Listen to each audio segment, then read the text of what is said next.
मेरा अपना अंदाज़ा है कि नंबर्स पूरे नहीं, अगर नंबर्स पूरे हों तो फिर ऑपोजिशन देर ना करे। सब्सक्राइब करें और बेल दबाएं ताकि कोई खबर रह न जाए। जनरल साहब, मंडे को, ट्यूसडे को, वेडनेसडे को जब भी रिक्वेजिशन आती है और उसके बाद फिर 14 दिन होंगे स्पीकर के पास इजलास बुलाने के लिए और फिर 7 दिन की कार्रवाई होगी, तो 29 तक तो फिर खान साहब हैं, उसके बाद तो कोई पता नहीं है सर। बिस्मिल्लाहिर्रहमानिर्रहीम। देखिए, जब भी इस तरह की मूव होती है और आप हेक्टिक एक्टिविटी देखते हैं तो आवाम के लिए एक अनसर्टेनिटी और हुकूमत के लिए प्रेशर, ये दोनों चीज़ें आ जाती हैं। अब आप देखते हैं कि हुकूमत भी, खान साहब भी भाग दौड़ कर रहे हैं, लाजमन प्रेशर है तो तब कर रहे हैं। दूसरी तरफ अनसर्टेनिटी इस वजह से कि कोई चीज़ वाज़ेह नहीं है। गो के अपोजिशन ये कहती है कि हम बिल्कुल ला रहे हैं नो कॉन्फिडेंस, लेकिन मेरा अपना अंदाज़ा है कि नंबर्स पूरे नहीं, अगर नंबर्स पूरे हों तो फिर अपोजिशन देर ना करे, क्योंकि देर करने में फिर मोरे आपके बिखरने के चांसेस होते हैं। जो लोग आज अपनी पार्टी छोड़ के आपकी तरफ आ रहे हैं, अगर पार्टी उनको कुछ ज़्यादा बड़ी ऑफ़र कर दे तो वो वापस भी जा सकते हैं। खुल के कहना, बड़ी बोली लगा दे, बड़ी बोलियाँ लगेंगी। सो नेचुरली असल मसला वहाँ पे है। जो बड़ा अशोर्ड किस्म का इनके लिए रास्ता हो सकता था वो ये था कि MQM और क्यू लीग वगैरह एंड ब्लॉक वो इनके साथ हो जाते, क्योंकि इंडिविजुअल से सौदेबाजी करना एक लंबा लेबोरियस काम है और हर एक की डिमांड्स अपनी हो सकती। ये जो प्रोसेस है इसमें इनको कामयाबी नहीं होगी और हुई भी नहीं और नहीं होगी। उसकी बुनियादी वजह यह है कि एक तो जो इस वक्त हुकूमत का हिस्सा है वो जानते हैं कि आज हुकूमत ही इस पोजीशन में है कि उनको मजीद को चाहिए तो वो दे दे। सही। ऑपोजिशन जो वादे करेगी वो हवा में है, वो तो कल की बात। तो पहली बात तो ये। दूसरा ये है कि उनकी बारगेनिंग पावर अपनी मौजूद है, MQM की भी और क्यू लीग की। कल अगर मिसाल के तौर पे PTI हुकूमत में नहीं आती या कोई भी पार्टी, तो उनको भी ज़रूरत पड़ेगी, क्योंकि आज इनमें से कोई ऐसी पार्टी नहीं है जो पूरे पाकिस्तान में इलेक्शन जीत ले और उसको पूरा यकीन हो कि मैं मरकज़ में हुकूमत बना लूँगा। सो मेरा अपना अंदाज़ा है कि जो भी आएगा उसको फिर कोलिशन गवर्नमेंट बनानी होगी और उसको ज़रूरत पड़ेगी क्यू लीग की और MQM या और छोटी पार्टियों की। तो ये उस वक्त ज़्यादा अच्छी तरह सौदेबाजी अपने नए इसका भी मज़ा ले लिया जो आज है, और आगे भी सौदेबाजी हो सकेगी। सो इस वजह से ये पार्टियाँ, ये लोग सेफ गेम खेल रहे हैं। अच्छा, जो इत्तेहादी हैं और जो पार्टी के अंदर लोग जिनको कहते हैं कि ये 22 हमारे साथ राब्ते में हैं, वो राब्ते में ज़रूर हैं, लेकिन उनको अपनी अपनी डिमांड्स हैं। 22 लोगों की 22 डिमांड्स हो सकती हैं, क्योंकि वो ग्रुप नहीं है। तो इस वजह से उनको हैंडल करना वो भी बड़ा मुश्किल है। तो दूसरी तरफ 20 करोड़ 25 करोड़ की बात हो रही है, वो ये मांग रहे हैं लोग। अब दूसरी तरफ ये है कि हुकूमत को भी पता है कि उखड़े हुए लोग कौन हैं, सही है, लिहाजा वो भी नज़र रख के बैठे हुए हैं। सो वो भी वक्तन फ़क्तन उनको कांटेक्ट में रखा हुआ है, तो इनडिसाइसिवनेस भी आ जाती है। तो ये वो सिनारियो है जिसकी वजह से आप देख रहे हैं कि एक गैर यकीनी सी सूरत हाल है। ना ही हुकूमत बहुत मजबूत फुटिंग पे है और ना ही ऑपोजिशन मजबूत फुटिंग पे है।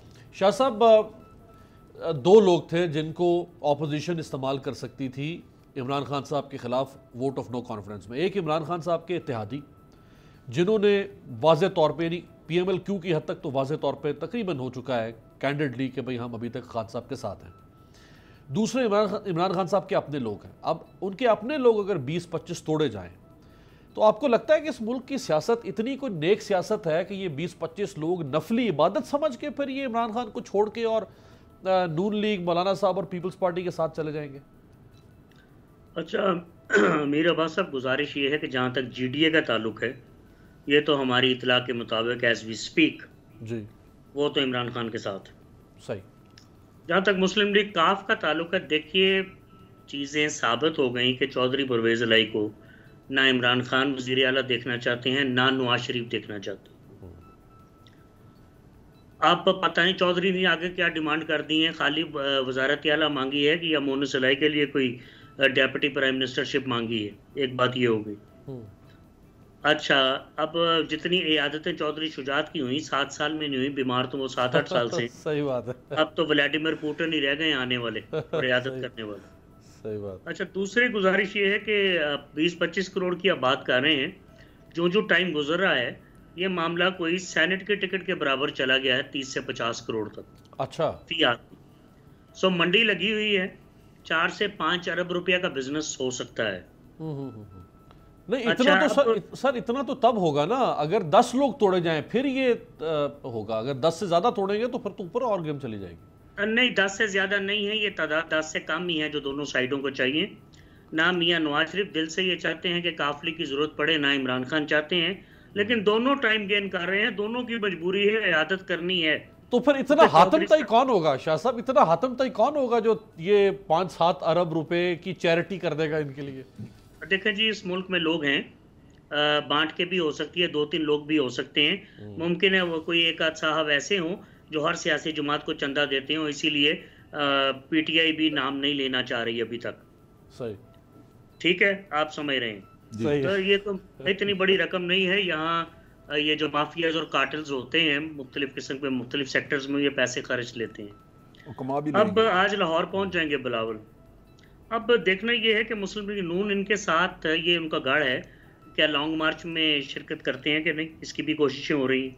मौलाना फजलुर रहमान आज या कल जीटी रोड पे बिलावल को ज्वाइन करेंगे या इस्लामाबाद में ज्वाइन करेंगे, इसकी भी कोशिशें हो रही हैं। अच्छा, उस पे जरा आगे चल के बात करते हैं कि जीटी रोड पे बिलावल जब आएंगे तो ये तो जीटी रोड सारा सेंट्रल पंजाब तो पीएमएलएन का गढ़ है, तो क्या मौलाना की तरह जो मौलाना के साथ सलूक किया था वही बिलावल के साथ सलूक होगा या मुख्तलिफ होगा? एजाजुल हक साहब, आपके सर मुलाकात हुई है इमरान खान साहब से, तो खान साहब घबराए हुए हैं या नहीं है सर? बिस्मिल्लाहिर्रहमानिर्रहीम। नहीं, मुझे तो घबराए हुए तो नहीं लगे, लेकिन ऑब्वियसली कंसर्न तो होते हैं और प्रेशर भी होगा, इसमें कोई शक वाली बात नहीं है। ये गेम ही ऐसी है कि इसमें प्रेशर्स होते हैं। लेकिन जो बात मुझे समझ नहीं आ रही कि सब ये जा रहे हैं इस्लामाबाद में डेरे लगाने के लिए या वहाँ अपना घर बनाने के लिए। बिलावल साहब के लिए, जरदारी साहब के लिए सबसे सिंपल ये था कि कहते यार हम इनिशिएटिव ले रहे हैं, हमारी गवर्नेंस माशाल्लाह इतनी अच्छी भी नहीं है, लेकिन हम पहले सबसे सिंध असेंबली को तोड़ते हैं और फिर हम मार्च करते हैं इस्लामाबाद की तरफ। यानी कड़वा कड़वा थू थू और मीठा मीठा हप हप, ये मतलब कहाँ की सियासत है, मुझे ये समझ नहीं आती कि आप कह रहे हैं जी कि 4 दिन दे रहे हैं, 5 दिन दे रहे हैं, आप इस्तीफा दे दें वरना हम आ रहे हैं इस्लामाबाद आकर हम वोट ऑफ नो कॉन्फिडेंस दे देंगे। क्या ये जमातें इस काबिल है कि ये वोट ऑफ नो कॉन्फिडेंस ला सकें? पैसे देने के लिए तो उनके पास बहुत लोग हैं। यहाँ तो ऐसे लोग हैं इनके पास जिन्होंने चंद घंटों में 5-5, 10-10 अरब रुपए बना लिए, और ये मतलब मैं आपको साबित भी कर सकता हूँ। अच्छा, तो वो उनके लिए ये पैसे देना कोई मसला नहीं है।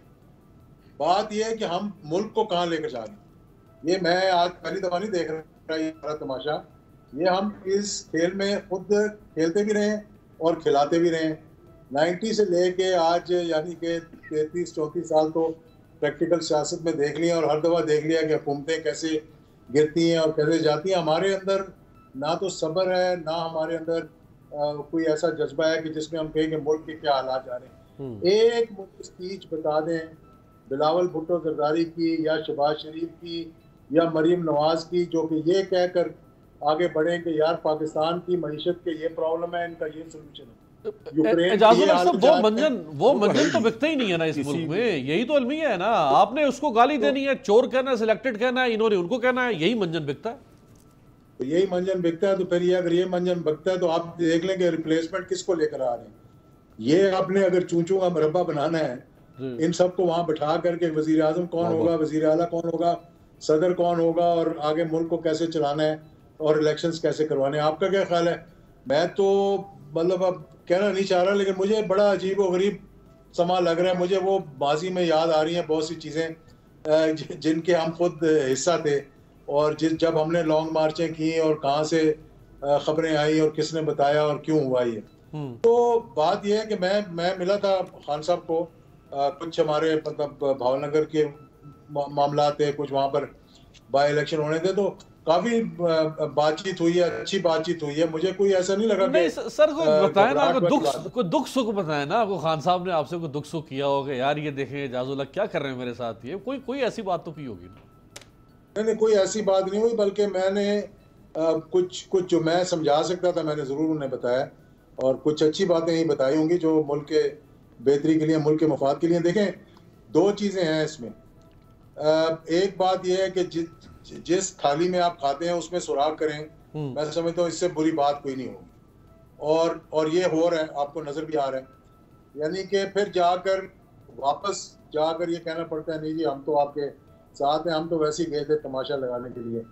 तो इन चीज़ों से अब मौलाना फजल रहमान साहब ठीक है चंद लोगों को ले आएंगे, चंद सैकड़ों लोगों को ले आएंगे, हज़ारों लोगों को ले आएंगे। ताहिरुल कादरी की तरह उनके पास भी एक स्ट्रेंथ है इस किस्म की, जो 25-30 हज़ार लोग जो है वो इकट्ठे कर सकते हैं।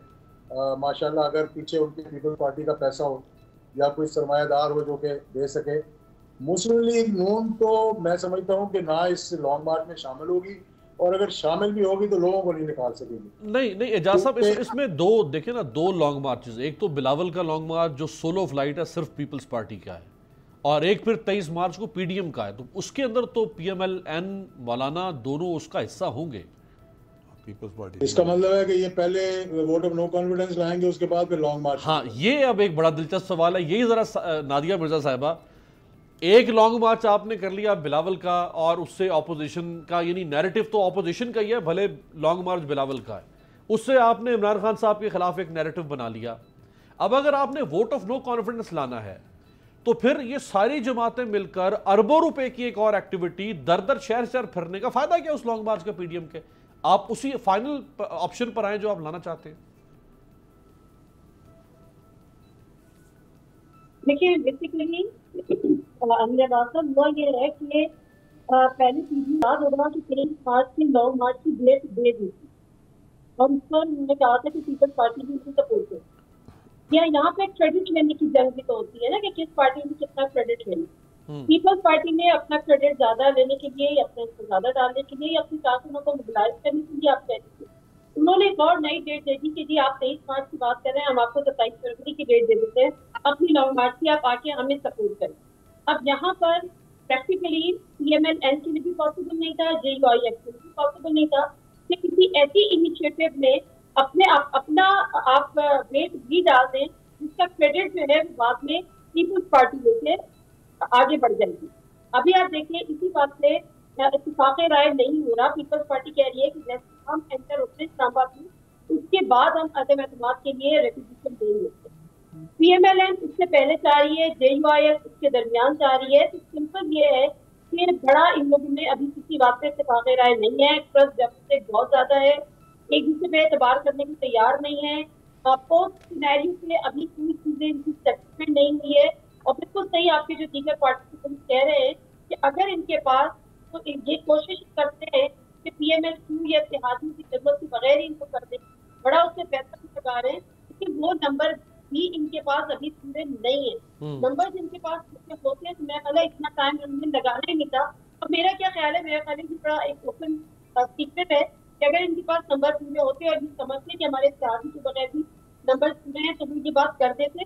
लेकिन यहाँ पर अदम एतमाद और ये तमाम चीजों के साथ साथ क्रेडिट देने की जंग थी। और फिर उसके बाद जाहिर बात है, फिर आपके सामने सूरत क्या है कि अगर आप एक देता है, देती है, पीपल्स पार्टी इस वक्त सड़कों पे है, पीपल्स पार्टी को सबसे ज्यादा अपना शेयर चाहिए। लेकिन नादिया देखिए, क्रेडिट अपना लेना चाहेंगे, पीएमएल-एन अपना क्रेडिट लेना चाहेगी, पीपल्स पार्टी अपना लेना चाहेगी। सब्सक्राइब करें और बेल दबाएं ताकि कोई खबर रह न जाए।